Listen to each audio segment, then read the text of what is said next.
My Aunt Judy calls me. It says, "Hey, Blake, you have a second?" I'm like, she about to tell me my dad's dead. She said, "He's dying. He has done so much heroin and fentanyl that he has vegetation on his heart." He has what? So I told my wife, I said, "This is my opportunity. I need to save him." The moment I walked in, I threw up. The smell. The dog was overdosing also. I figured out my dad's drug dealer. I had built a case, tried to give it to their dope cop, crickets. They wanted me out of that county so bad. It's the last conversation I ever had with my father. That's worse than being a convicted felon. And my wife it was asking me to go do something because I was an alcoholic.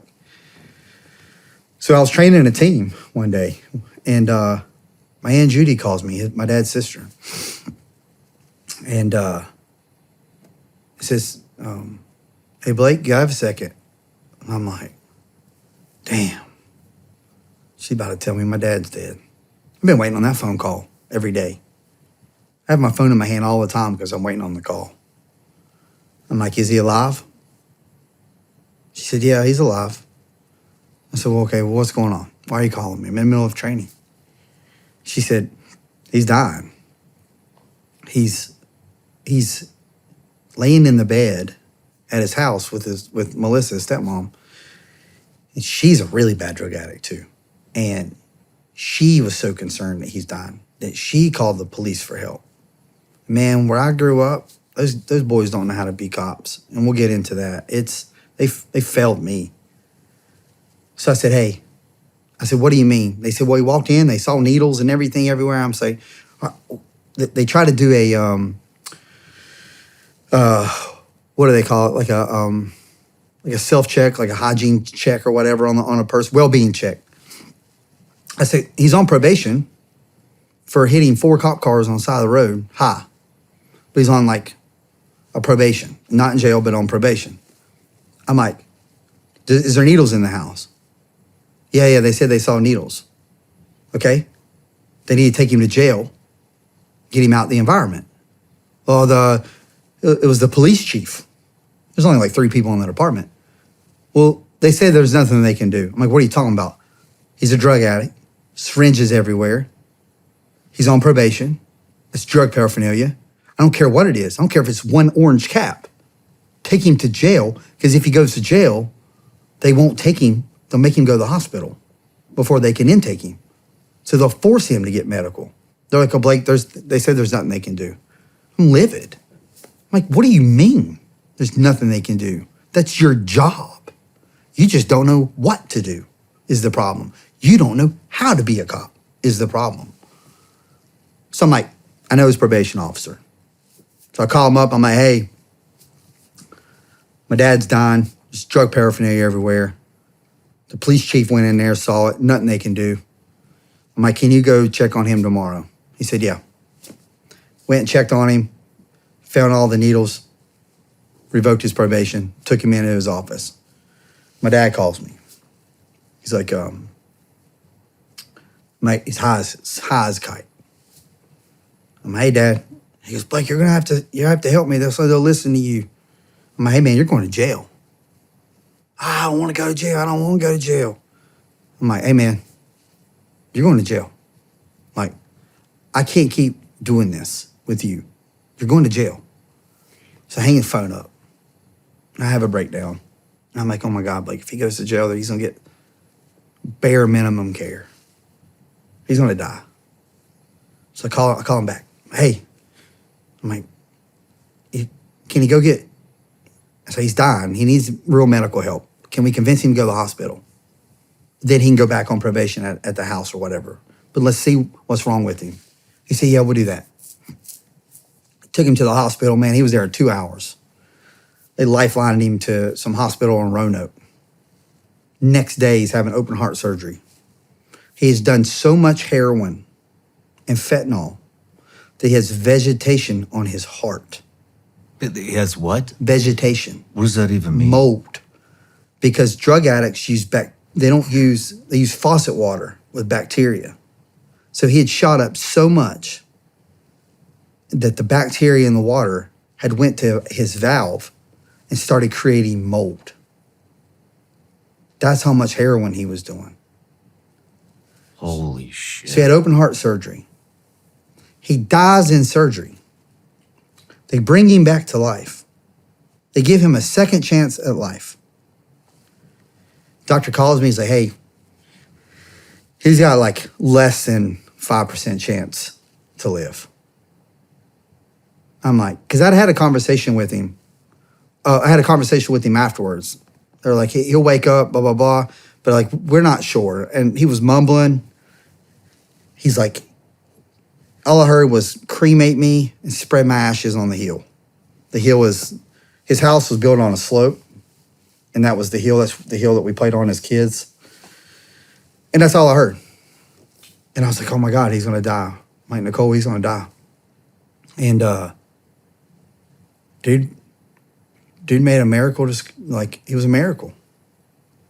He woke up the next day. Infection, no infection. Vitals were good. Everything was good. So I told my wife, I said, this is my opportunity. This is January of 2023. It's my opportunity, honey, to save him. I financially can do it. I'm medically retired. I have the time. I have to go save him. So I packed some bags, went to the hospital, walked in, didn't even know who he was. He's got no teeth. He's weighing at maybe $130. He's 5'10", 5'11", pale as can be. Looks like he's 90-some years old. Barely recognize him. He's talking to me, and I'm talking to him, and I stayed there. I slept in my car, my truck. I slept at the hospital. I called my wife. I said, hey, he's agreed to let me help him. She said, all right, like my stepmom tried to visit him, Melissa. She was kicked out of the hospital for doing heroin in the bathroom. So I'm like, hey, she's got to go. She's living in his house. She's got to go. So what I did is I came up with a strategy is I created a renter's document and had my dad sign it, and I paid him $1 a month as a renter to allow me access into the house. Because if not, I'm just breaking into the house, and she could call the police on me. But she can't no more because I have an actual contract signed by Jim Cook that I pay him $1 a month for my room downstairs in the basement. So I can kick a door in, do whatever I want to the house. I'm a renter. If I break something, I just got to pay the landlord, and that's him. Her name's not on the house, just his. So, man, I went down to this house. I was like, hey, here's a contract. I'm staying here. She's like, I'm out. I'm leaving. I'm like, cool. That was easy. She gives me the keys. She calls the drug addict, pick her up. I go in the house. Shawn, I've been into thousands of dope houses. Users, dealers, just disgusting people in general. The moment I walked in, I threw up. The smell. The dog was overdosing also, had withdrawals, not overdosing, had withdrawals from dope. Managing a household, especially with kids, is no small feat. I totally get it, and that's why I've made sure my family has a plan in place if something unexpected ever happens. But what about you? Do you have a plan to help protect your family's financial future? Don't worry. Fabric by Gerber Life can help. Fabric by Gerber Life is term life insurance you can get done today. Made for busy parents like you, all online, on your schedule, right from your couch. You could be covered in under 10 minutes with no health exam required. Fabric has flexible, high-quality policies that fit your family and your budget, like $1 million in coverage for less than $1 a day. Fabric also has free digital wills, tools to invest in your kids' future, and more, all right from your phone.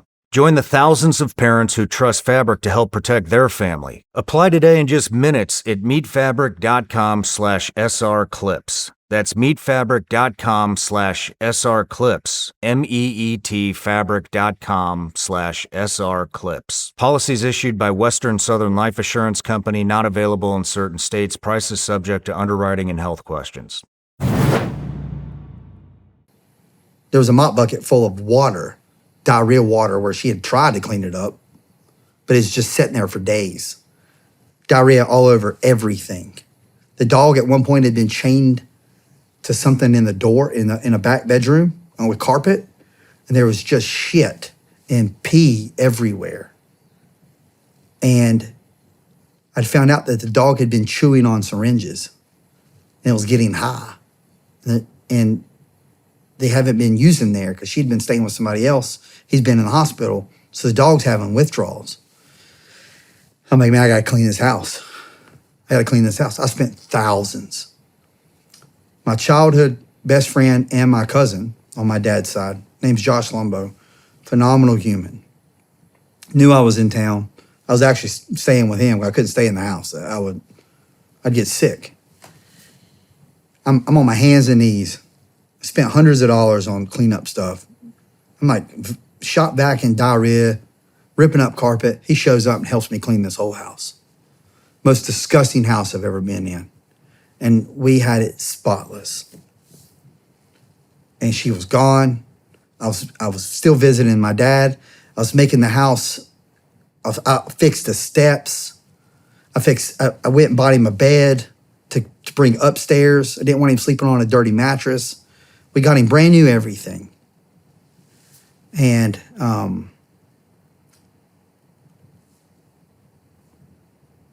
she, sorry, I'm having some, getting kind of emotional. So I leave to go back home. This was about a month later. See my family, do some things. My dad's still in the hospital. They release him.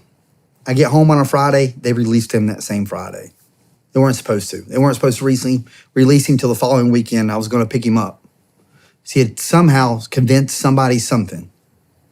Something happened where they released him. So I went home. I was home. And my Aunt Judy calls me and says, hey, they released your dad. I'm like, oh my God, I'm not there. What do you mean? I can't watch him. Like, he's going to go back. He gets home that Friday night, drops him off. He gets home immediately. He had been in contact with my stepmom since he's been in the hospital. He somehow got a cell phone and everything and was able to get in contact with her. We didn't think they had any contact. I thought I had fixed that problem. He gets home and she pulls up maybe 10 minutes later, the neighbor says. About 30 minutes later, my dad's drug dealer, Tammy. I'd figured out my dad's drug dealer. I got addresses, Shawn, cars, mama's house, houses they were storing dope in. I had times of houses. I dedicated the whole month also to following her around everywhere. I had built a case for the sheriff's office of Wyoming County. Everything they need. Tried to give it to their dope cop. Crickets. Tried to give it to the sheriff. Crickets. They wanted me out of that county so bad because I was forcing them to do a job they didn't know how to do. And I was calling them out on it. I have everything for you. Because their excuse is we don't have enough information on her. Cool, stand by. Boom, here's everything. Phone numbers, license plates, houses, everything you need. Her drop zones, the day that she gets her resupply, everything. I went to full straight detective mode again and got them everything in a big old folder. Pictures, took pictures of the cars, pictures of her, pictures of her mom, pictures of everybody, her dog. I had everything in there. They wouldn't touch it. Wouldn't touch it. Didn't want nothing to do with it. Because that system down there is so corrupt. Where is this? It's in Wyoming County, West Virginia. It is the good old boy system. Who pays the most money is in charge. I couldn't get help from nobody. I went to the sheriff's office, to the sheriff himself, who's known me since I was a child. I was told he's just a drug addict. I understand that, guys. But here is your number one drug dealer in the county. This woman's not only serving him dope, but she is traveling from Pineville. So there's 4 towns in where I grew up. Pineville, Mullins, Baileyville, and Oceana. She would come once a week and do a round in every little town and then go back home to Princeton. She didn't even live there. She drove 30 minutes away. I gave them everything. They told me to fuck off. They didn't want nothing to do with it. They wanted me out of there so bad. So that the night that they got home, my dad left with the drug dealer. Drug dealer came and picked him up. They came back home the next Saturday. Drug dealers stayed there a little bit. They went back to the drug dealer's house. And everybody so the hill that I grew up on was primarily my whole family. And the neighbors have known me since I was a kid. When I tried to move in and made my stepmother leave, dude, them old women on that hill baked me brownies and cookies, and they were like, hey, thank you so much, because it has just gotten so bad. So they were calling me and giving me updates, and I'm like trying to get home. I'm like, I'm in North Carolina at this point. So I'm like, man, I got to figure out how to save my dad. So I called my dad up. Now Sundays came around. Sunday's here. I'm like, hey, Dad, this is like Sunday night, 10 o'clock at night. I'm like, what are you doing? The neighbors are calling me. You weren't supposed to leave the house. Melissa is not even supposed to be there. The drug dealer has been up and down the driveway. I was sending text messages out to deputies, to police officers. She's there right now. This is the car. Nothing, man. Crickets. So I'm like, I got to get down there, dude. I got to do something. So I'm like, hey, she's got to go. I've already contacted your probation officer. They've already contacted your probation officer. Man, you're going to jail tomorrow. Like, you have to. It's not, he thought I had some power. He was like, you need to fix this. I'm like, dude, what do you mean I need to fix this? There's nothing I can do. Only thing, I'm trying to help you. I'm giving you a call right now telling you that your probation officer is showing up tomorrow. She needs to be out of the house. He's like, all right, we'll figure it out. I'll figure it out. He had a call at 4 a.m. From my dad's neighbor. She was a younger girl. And Melissa would go down and ask for a cigarette, and they pretty much just pestered her. She lived in the house that we grew up in. And I'd been trying to help them get Melissa out of there too, and trying to help fix some things around their house because my dad was on drugs and the house was falling apart and they were renters.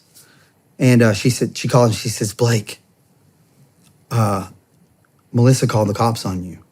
I'm like, how did she call the cops on me? I am literally 6 hours away. She's like, they lied. They said that you were laying down the street with a sniper rifle. I was like, well, I'm home. She goes, well, the police officer took her to the magistrate's office and she swore a domestic violence protective order out on you. I'm like, what? Then my dad's beeping in. I'm like, I gotta go. My dad's calling me. I answer the phone. It's the last conversation I ever had with my father. He said, fuck you, you piece of shit. We took a DVPO out on you. I'm gonna go do my time in jail and there ain't shit you can do. You're a piece of shit, worthless son. Hung the phone up. So I'm like, what is going on? Now I have a DVPO taken out on me. That's, if found guilty of that, that's worse than being a convicted felon. So I'm like, immediately went into like, I got to go stash my gun somewhere else. Because the first thing they do when they serve you that is they take your guns. But luckily I was 4 states away and there's no communication with that crappy agency there. They don't even know how to handle that properly, thank God. It's like the one mess up where I took advantage of. She didn't have my address, so nobody could serve me anything. These dudes are calling me, asking me to come turn myself in. I'm like, dude, I don't know what you're talking about. See you later, alligator. So I got up with an attorney who was a friend of mine, Tim Lapardis, sorry, I'm skipping. That Monday morning, my dad got arrested from probation. They took him to the courthouse. Some people in the courthouse know who I am and went to talk to him and said, Jim, you have to drop this. He is a good person. He trains law enforcement. He's not gonna be able to do his job. My dad said, fuck that piece of shit. Didn't drop it. So I got up with Tim Lapardis, who was my dad's really good friend growing up, who's an attorney there, represented me for free. He helped me figure out a solution out. So I did some smart things while my dad was in the hospital, right? Because he needed my help. Nobody else could help him except for me. I made him sign his Social Security checks over to my house. All of his retirement money went to my mailbox in North Carolina. So she didn't have access to it anymore. And if he did that, I would buy him dinner while he was in the hospital. I'd help take care of him. I'd clean his house, do whatever he needed me to do. Well, he did all this, and I was like, okay, I have an advantage here. She won't get any money for dope. It's the end of the month. She's not getting any money for dope, and she needs a fix. So I called her up. I said, hey, Tim Apartis was like, hey, let's offer something. I said, all right. I was like, $450. I don't know. I came up with a number. It was $450. And I said, hey, if you drop this, I'll pay you $450. And every month, I'll mail my dad's checks to you so you can cash them. Because the little fast check general store, grocery store in our hometown was allowing her, knowing that my dad's in jail or in the hospital, sign the back of his checks and cash them and then go buy dope with them. So, but they would get like a 10% of the whatever, 3%, whatever. They were making money. They didn't care. So they allowed her to fraudulently sign his checks and cash them. The whole town is crazy. So, she goes, yeah, we could do that. I said, look, because it's thousands of dollars in his retirement, Social Security. I'm like, I don't care what you do with the money. I'll mail it to you every month. As soon as I get it, I'll mail it. I'll overnight it. I'm panicking, Shawn. I ain't slept in 2 days. Because what if she gets up there and BS's and some female judge believes her? And I get convicted. I'm done. Your guns are gone, everything. Mm-hmm. What am I going to do? It's all I know is how to run a gun. It's all I've done my whole adult life. She said, I'll do that under one condition. I said, what? You have to write an apology letter to your dad's drug dealer. Because she knows you've been following her. Because I'd knocked on her door and asked her to stop selling my dad drugs and stuff. Pretty much terrorized her to run her away. I'm trying to save my dad's life. Didn't break the law. Didn't do anything that I wasn't supposed to. I just made my presence known. And I said, you want me to write an apology letter to my dad's drug dealer? She said, it's the only way that I'm going to drop this. I was like, oh, man. Oh, man. What do I do? I wrote a letter. I had a conversation with Kyle about this not too long ago. That letter was not to her. That letter was to myself. That was an apology to myself for acting the way that I had acted out of character, risking my family's future to do things that I shouldn't have been doing. So I wrote the letter and I sent it to her and they dropped it. It's the last conversation I ever had with my dad. Man, I'm sorry. No matter where you're watching Shawn Ryan Show from, if you get anything out of this, please like, comment, subscribe, and most importantly, share this everywhere you possibly can. And if you're feeling extra generous, please leave us a review on Apple and Spotify podcasts.